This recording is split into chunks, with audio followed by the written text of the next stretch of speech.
할렐루야. 하나님의 크신 은혜와 사랑이 이번 한 주간도 저와 여러분들 가운데 함께 하시기를 주 예수 그리스도 이름으로 축복하고 축원합니다. 저는 오늘 십자가로 가시는 내 왕을 보라 라고 하는 제목으로 하나님의 말씀을 증거하려고 합니다.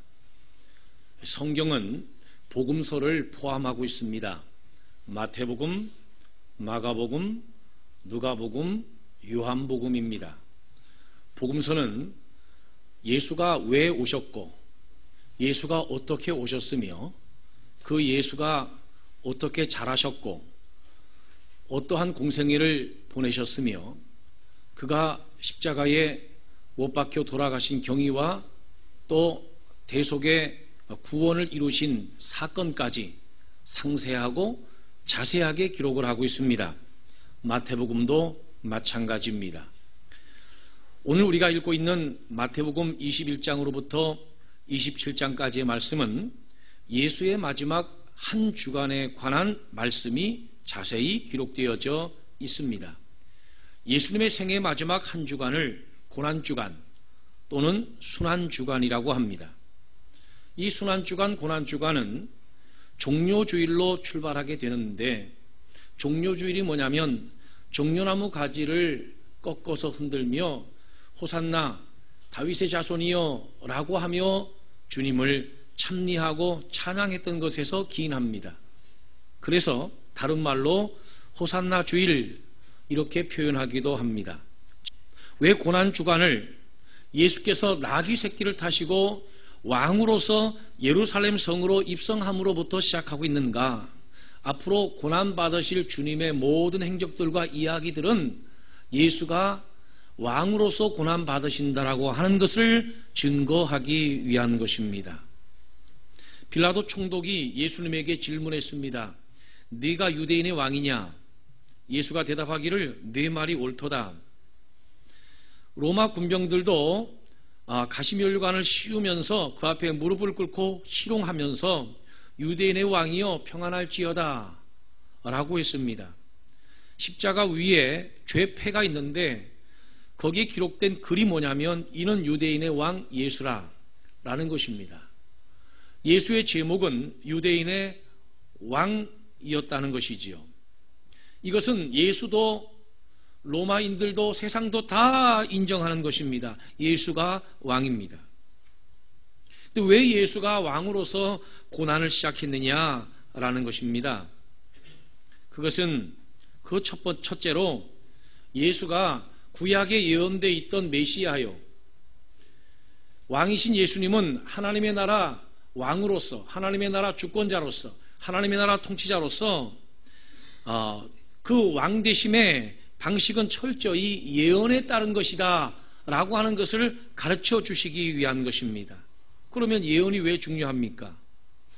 예언이 없다면 예수가 메시아라고 하는 증거가 어떻게 증거될 수 있겠습니까? 예수께서 십자가에서 못 박혀 죽으시고 인류의 모든 죄를 대속하신 것은 철저히 하나님의 약속에 의한 것입니다.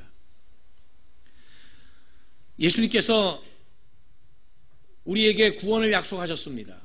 우리가 그 예수를 통하여 구원받는 것도 결국 예수님의 약속에 의한 것입니다. 어떤 약속입니까? 예컨대 영접하는 자, 곧 그 이름을 믿는 자들에게는 하나님의 자녀가 되는 권세를 주셨으니 그 약속이기 때문에 예수님을 영접하면 우리가 하나님의 자녀가 되는 것입니다. 하나님이 세상을 이처럼 사랑하사 독생자를 주셨으니 이는 그를 믿는 자마다 멸망하지 않고 영생을 얻게 하라 하십니다. 약속에 의한 것입니다. 예수 믿으면 우리가 영생을 얻습니다. 믿어지면 아멘 합시다. 하나님이 그 아들을 세상에 보내신 것은 세상을 심판하려 하기 위한 것이 아닙니다. 세상을 구원하시기 위한 것입니다. 그러므로 저를 믿는 자는 심판을 받지 아니할 것이요 믿지 아니한 자는 벌써 심판을 받은 것이니라고 말씀하고 있습니다. 근거가 뭡니까? 주님의 약속입니다. 그러므로 약속은 중요한 것입니다. 주님은 그 약속에 따라서 이 땅에 오셨고 그 약속에 따라서 지금 나귀 새끼를 타시고 왕으로서 예루살렘 성에 입성하고 들어가고 계신 것입니다. 예수님이 질고를 지고 슬픔을 당하셨습니다. 그런데 그것은 예수님 때문이 아닙니다. 우리가 받아야 할 질병, 우리가 맞아야 할 매, 우리가 받아야 할 고난을 대신 하시기 위해서 주님이 질고를 지고 슬픔을 당하신 것입니다. 우리가 찔려야 하는데 주님이 찔리신 것입니다. 우리의 허물 때문입니다. 우리가 징계를 받아야 되는데 주님이 징계 받은 것처럼 십자가에 순환을 당하셨습니다. 우리의 죄악 때문입니다. 우리의 죄악을 사하시고 우리에게 평화를 주시기 위해서 십자가에 못 박혀 돌아가신 것입니다. 우리가 지은 죄는 우리가 해결해야 합니다. 우리가 지은 죄는 우리가 해결을 해야 돼요. 그런데 우리가 해결할 수 없기에 하나님께서는 인류의 모든 죄악을 예수 그리스도에게 담당시키셨습니다. 그래서 예수가 십자가 지신 것은 대속의 제물로서 십자가를 지신 것입니다. 즉 다시 말하면 예수가 굳이 어미나귀도 있는데 똑같이 매어 있는 나귀 중에 나귀 새끼를 타시고 예루살렘 성의 왕으로 입성하신 것은 하나님의 약속을 그대로 성취하기 위한 것입니다. 하나님의 약속 때문에 그런 것입니다. 약속이 아니면 그렇게 하실 아무런 이유가 없습니다. 그러므로 하나님의 나라 백성은 어떤 사람들이 하나님의 나라 백성인가? 감정 따라 살아가고, 죄송합니다, 말씀을 버리고 감정대로 살아가고, 말씀을 버리고 내 생각대로 살아가고, 말씀을 버리고 내 철학대로 살아가는 삶이 아니라, 비록 내 생각이 그렇다 할지라도, 내 가치관이 그렇다 할지라도, 내가 느끼는 감정이 그렇다 할지라도 하나님의 말씀에 의해서 살아가는 삶이 하나님의 나라 백성의 삶인 줄로 믿으시길 바랍니다. 그러므로 오늘 우리가 고난주간 한 주간을 보내면서 주님의 어떤 모습을 배워야 하는가? 그것은 말씀을 따라 살아가시는 주님의 모습을 배워야만 합니다. 말씀을 따라서 말씀대로 살아가는 주님의 모습을 배워야 할 줄로 믿으시기를 바랍니다. 두 번째는 예수께서 굳이 나귀 새끼를 타시고 왕으로서 예루살렘 성에 들어가심으로 고난주간을 시작하신 이유는 무엇이냐면 주님이 이루실 하나님의 나라는 겸손의 방식으로 이루어지는 하나님의 나라임을 가르쳐주기 위한 것입니다. 즉 겸손의 방식으로 구원하시고 겸손의 방식으로 하나님의 나라를 이루시겠다라고 하시는 주님의 교육이 바로 오늘 본문에 담겨져 있는 것입니다. 세상 사람들은요, 사람을 임의로 주관하고 권세를 부림으로써 통치합니다. 그러나 우리 주님이 하나님의 나라를 통치하는 방식은 사람을 임의로 주관하고 권세를 부리는 방식이 아닙니다. 자기 겸손, 자기 비움, 자기 낮아짐을 통해서 섬김을 통하여 하나님의 나라를 통치하는 방식으로 하나님의 나라를 이루시겠다는 것입니다. 그런 방식으로 구원을 이루시겠다는 겁니다. 여러분, 나귀는 누구나 다 접근할 수 있는 동물입니다. 더군다나 나귀 새끼라고 하면 누구나 접근이 용이하겠지요. 우리 주님께는 누구나 다 접근이 가능해야 합니다. 병든 자도 오라, 배고픈 자도 오라, 죄진 자도 오라, 굶주린 자도 오라, 다 내게로 오라. 내가 너희를 쉬게 하리라. 할렐루야. 바로 그분이 주님이세요. 그러므로 하나님의 나라 백성은 예수의 겸손을 배우는 백성이 하나님의 나라 백성입니다.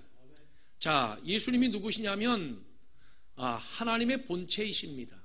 그런데 하나님과 동등됨을 여기지 아니하시고 자기를 비워 종의 형체를 가지사 사람들과 같이 되셨습니다.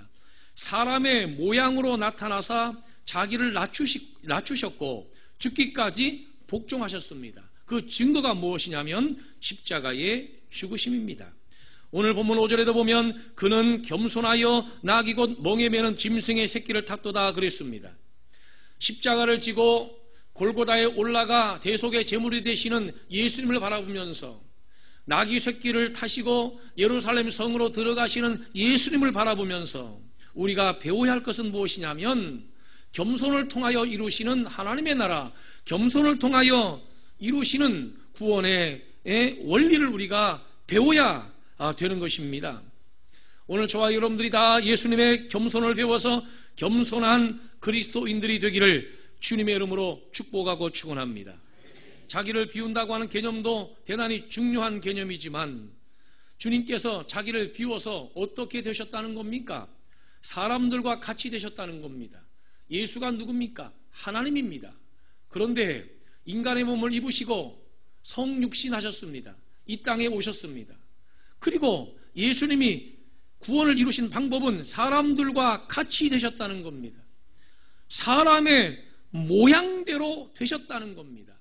그리고 자기를 낮추셔서 하나님의 거룩한 메시아직의 사역을 감당하셨다는 겁니다. 그 증거가 무엇이냐면 죽기까지의 복종이요 십자가의 죽으심입니다. 이 예수를 우리에게 보여주고 있습니다. 우리는 고난주간을 통해서 그 예수를 배워야만 합니다. 왜 나를 통해서 많은 사람들이 구원되지 않을까요? 왜 나를 통해서 세워지는 영혼이 없을까요?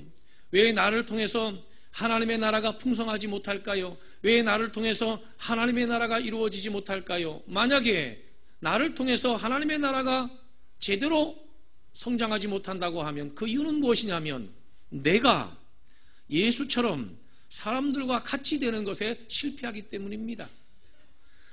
사람들과 같이 사람의 모양으로 우리가 사람 속으로 들어가는 것에 실패하기 때문입니다.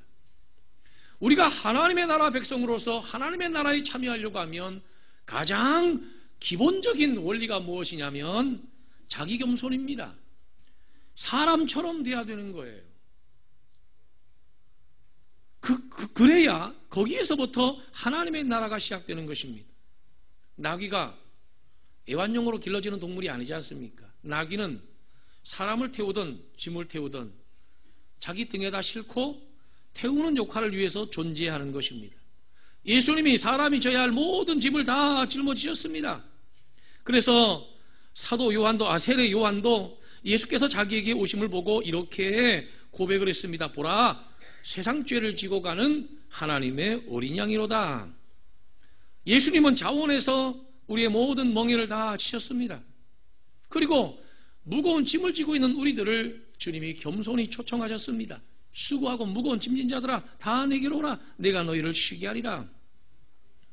그러므로 사랑하는 성도 여러분, 먼저 우리가 우리 힘으로 해결할 수 없는 무거운 짐이 있다면 그것이 죄의 짐이든 삶의 부담이라고 하는 짐이든 다 주 앞에 나와서 내려놓고 참 쉼을 얻게 되기를 주 예수 그리스도 이름으로 축복하고 축원합니다. 예수께서 이 땅에서 이루신 구원의 역사, 예수께서 이 땅에서 완성하신 하나님의 나라 사역은 바로 겸손과 섬김을 통해서 이루셨던 것입니다. 마태복음 20장 28절에 보면 인자가 온 것은 섬김을 받으려 함이 아니라 도리어 섬기려 하고 자기 목숨을 많은 사람의 대속물로 주려 함이니라 그랬습니다. 예수께서 이 땅에 오셔서 이루신 메시아적 사역, 그 방식이 뭔가? 그것은 군림하고 사람을 부리고 그리고 사람을 임의로 주관하는 방식이 아니었습니다. 철저히 겸손하여서 섬김을 통해서 이루신 방식을 선택했습니다. 세상 방식처럼 힘과 권력으로 세상을 지배한 것이 아닙니다. 겸손으로 세상을 지배했습니다. 군림하고 통치한 것이 아닙니다. 섬기고 희생하는 방식으로 하나님의 나라를 이루셨습니다.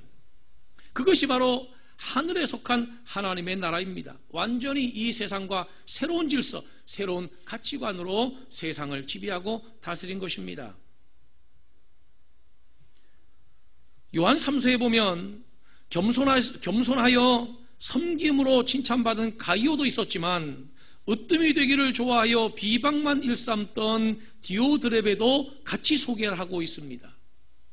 그래서 제가 지난주에도 말씀드렸습니다마는 다시 한번 말씀을 드립니다. 여러분, 신앙생활은 화려하게 하는 게 아닙니다. 신앙생활은 화려하고 멋지게 하는 게 아닙니다. 신앙생활은 예수가 지신 십자가, 예수 받은 고난, 그것을 보면서 배우고 그 삶을 따라가는 것, 그것이 바로 진짜 신앙생활입니다. 왜 여러분 신앙생활이 실족하고 왜 믿음이 들어가지 않으며 왜 신앙생활이 재미가 없습니까? 섬김을 통해서 주님 가신 고난의 길을 따라가면 신앙생활이 어려울수록 보람도 있고 고난이 많을수록 주님 생각하며 믿음이 강화되는데, 그런데 섬김을 받으려고 신앙생활하다가 남이 나를 인정해 주지 않고 남이 나에게 박수 쳐주지 않으면 우리의 신앙은 실족할 수밖에 없지 않습니까? 여러분, 신앙생활은 섬김을 통해서 이루어가는 것입니다. 주님께서 우리에게 가르쳐 주신 것은 섬김입니다. 주님이 제자들의 발을 씻기시면서 너희도 가서 그와 같이 하라고 했습니다. 이것이 바로 주님을 섬기는 섬김의 방식입니다. 여러분, 세상의 통치 방법은 호령하고 사람을 임의로 주관하고 사람을 부리는 방식으로 세상을 통치합니다. 그러나 그리스도인들은 그렇게 하면 안 됩니다.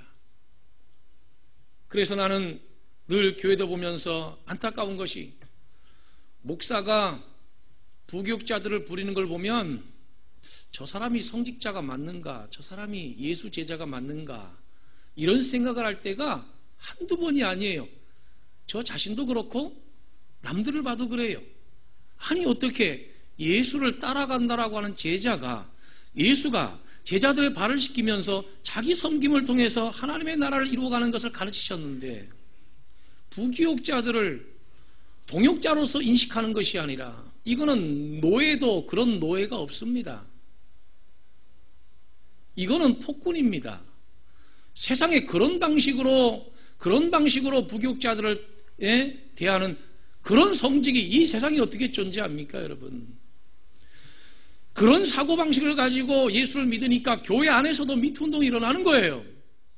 남을 존중할 줄 모르고 남의 입장을 생각할 줄 모르고 남의 인격을 생각할 줄 모르니까 교회 안에도 미투운동이 일어나는 거예요.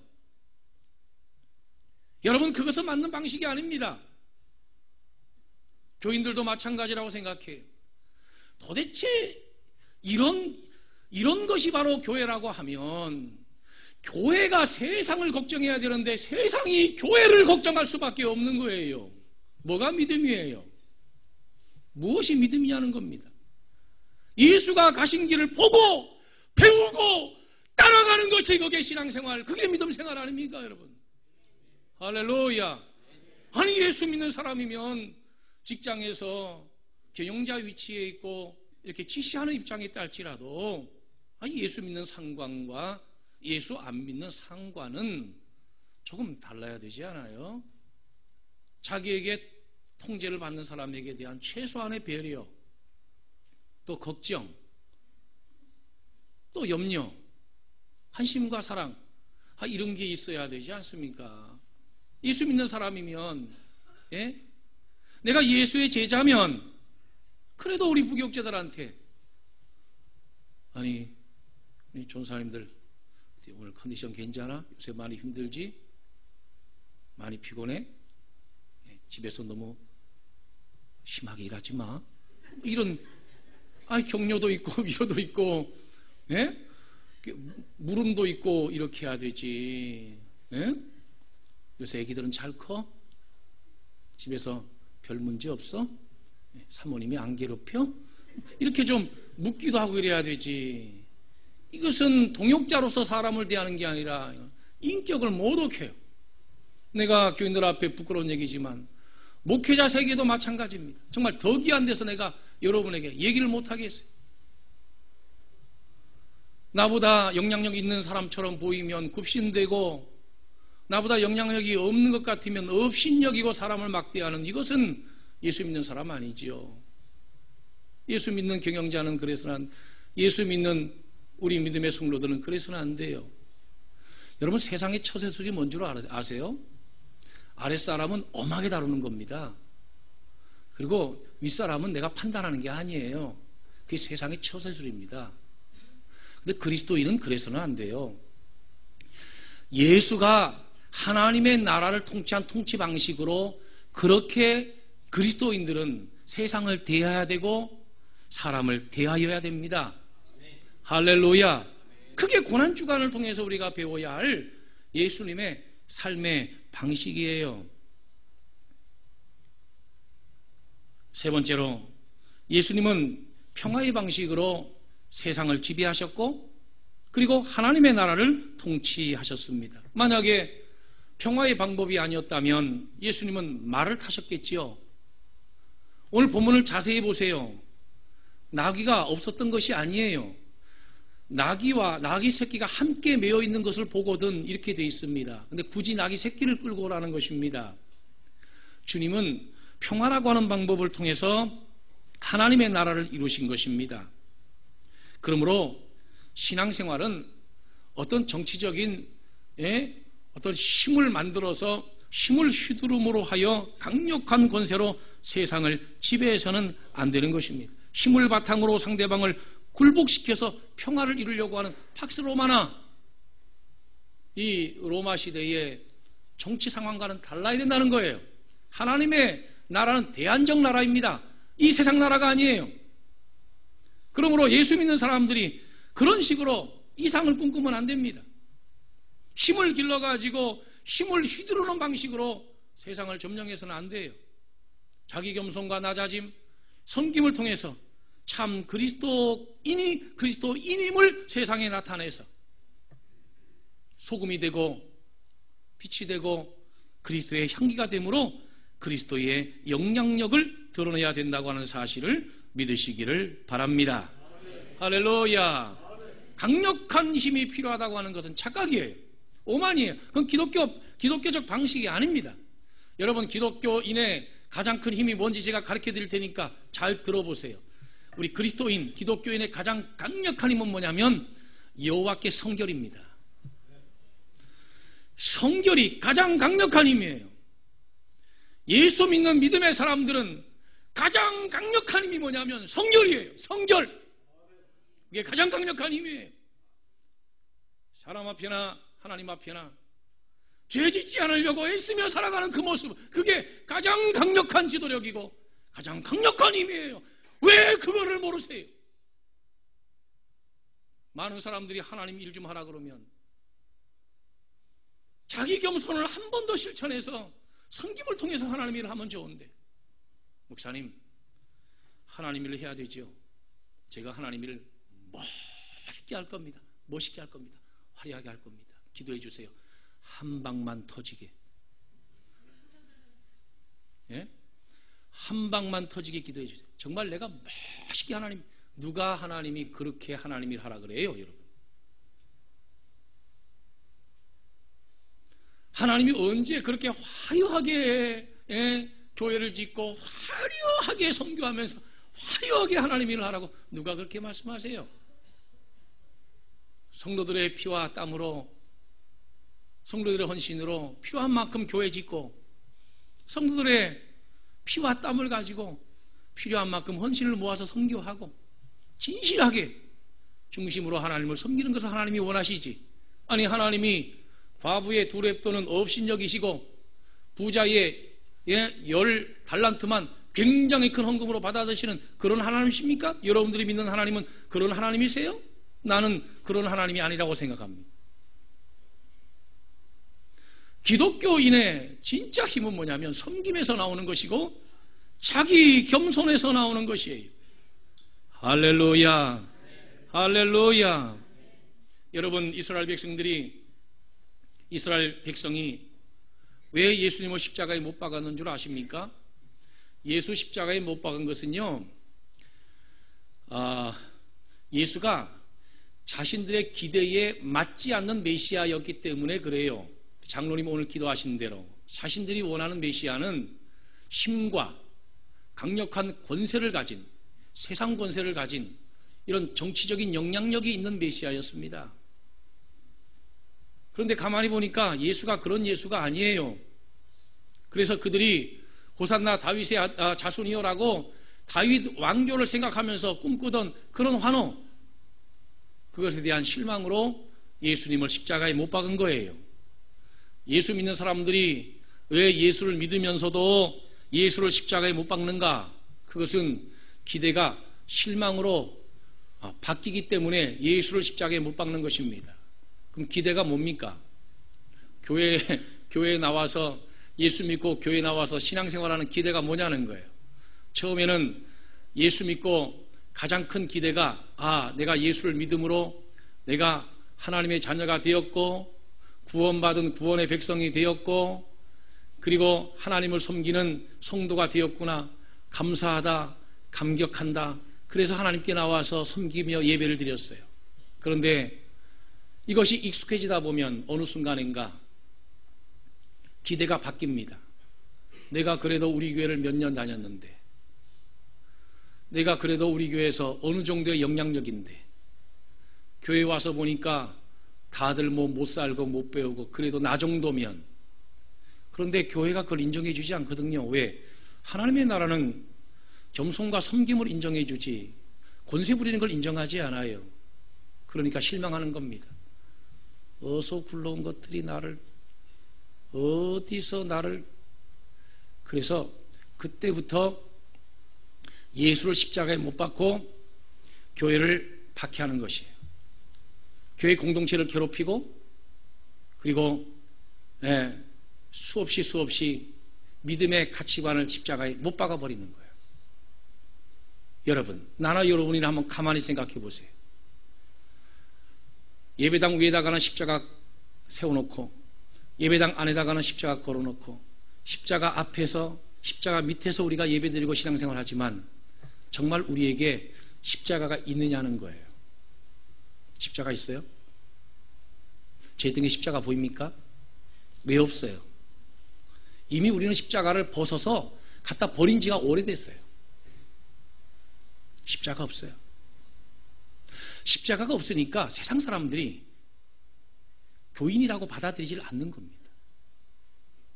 여러분, 세상 사람들이 아무리 신앙에 대한 이해가 부족해도 그리스도인이 예수 가신 그 길을 따라가고 배우는 예수님의 제자된 삶을 살아가는 자들로서 알고 있는데 예수가 졌던 십자가가 전혀 보이지 않아요. 예수 때문에 갖고 있는 부담이 전혀 없어요. 예수를 믿는 믿음 때문에 갖고 있는 부담이 전혀 없다 이겁니다. 그것은 이미 다 벗어 던졌습니다. 없어요. 목사도 없는데 교인들이 있겠어요? 교인들 무시하는 게 아니라 그 십자가는 언제 필요한 것인가? 저처럼 여기다 걸어놓고 그 십자가 보면서 십자가 앉은 사람들을 정죄하는 데 필요한 거예요. 이게 자기가 지는 것으로 필요한 게 아니라. 예수 십자가 왜 박는 줄 아세요? 교회 실망해서 박는 거예요. 예수 십자가. 메시아에게 실망해서 메시아 십자가 못 박았던 그들처럼 우리도 그렇습니다. 기대가 실망으로 바뀌니까 예수 십자가 못 박는 거예요. 목사들 보면 실망스럽죠? 기대가 실망으로 바뀌면 십자가 못 박는 거예요.